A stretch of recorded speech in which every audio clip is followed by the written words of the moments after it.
আসসালামু আলাইকুম everyone, welcome back to my channel. আজকে আমি বানাবো তালের বড়া বা তালের ফুলুরি। তালের সিজনে তালের বড়াটা কিন্তু খুবই জনপ্রিয় একটা রেসিপি, আর এইটা খেতে অনেক বেশি মজার হয়। তালের বড়া বা তালের পিঠা খেতে আমরা সবাই পছন্দ করি, তবে তাল থেকে তালের রস বের করার ঝামেলার জন্য আমরা অনেকেই কিন্তু এই তালের পিঠা বানাতে পারি না। তবে আজকে আমি একদম সহজ পদ্ধতিতে তাল থেকে রস বের করা সহ তালের বড়ার পারফেক্ট একটা রেসিপি দেওয়ার চেষ্টা করেছি। আশা করছি আপনাদের অনেক বেশি ভালো লাগবে, সেই সাথে সহজও লাগবে। মিক্সিং বলে আমি 1 কাপ সুজি নেব, আর সেই সাথে গরম দুধ নিব 1 কাপ।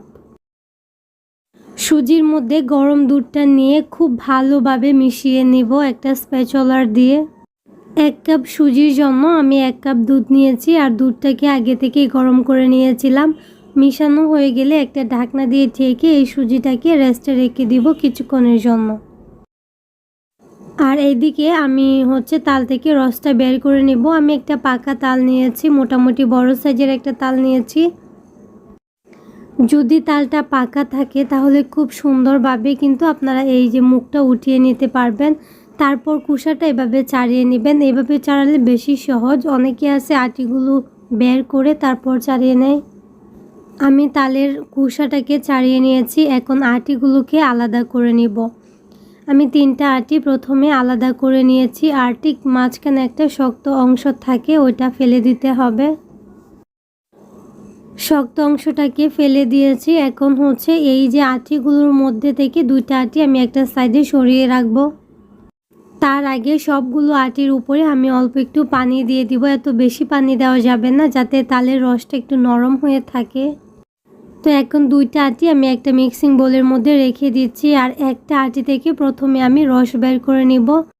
আমি হাত দিয়ে কষলিয়ে কিন্তু রসটা বের করব না। আমি একটা এখানে প্লাস্টিকের যে জুড়িগুলো হয় ওইগুলা নিয়েছি, আর এই জুড়িটার ভিতরে আমি কিন্তু একটা মিক্সিং বোল রেখেছি।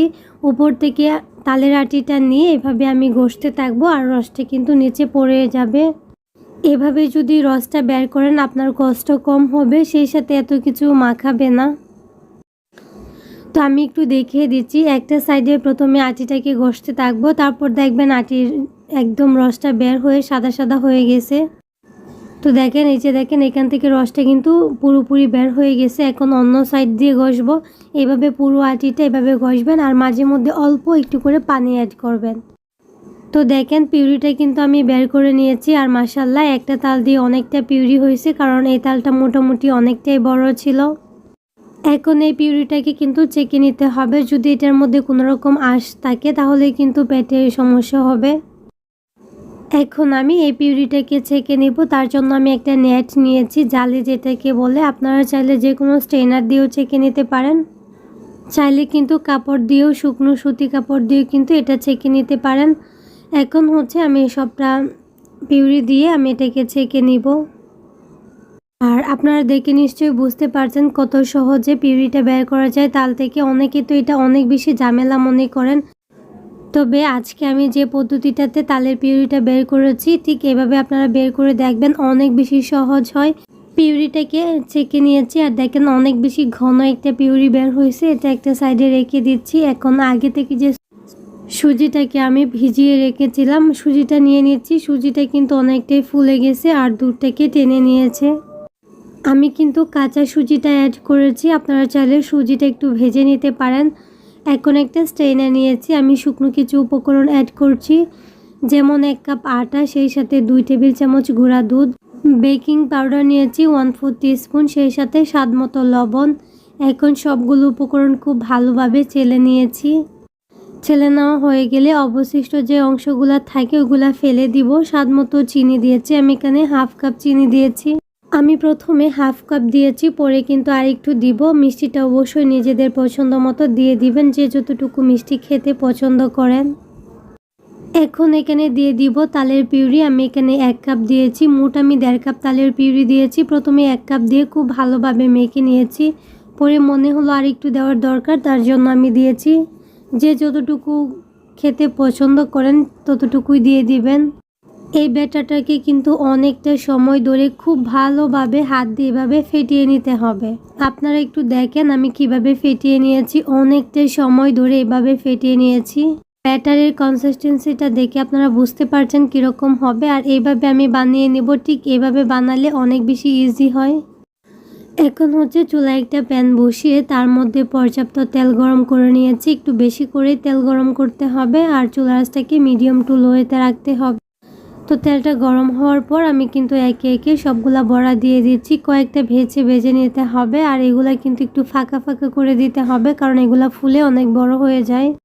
তো আমি যেভাবে বড়াগুলো দিচ্ছি দেখেন একটু ময়লা হবে না, এখানে সেখানে পড়বে না ব্যাটারটা। তেলের মধ্যে ব্যাটারটা দেওয়ার সাথে সাথে কিন্তু বড়াগুলোকে নাড়াচাড়া করা যাবে না। কিছুটা সময় পর একটা পাশ শক্ত হয়ে যাওয়ার পর কিন্তু উল্টে দিতে হবে। তার আগে দিলে এগুলা ভেঙে যাবে। তো এগুলা ফুলে কিন্তু একদম তেলের উপরে বেশি আসবে।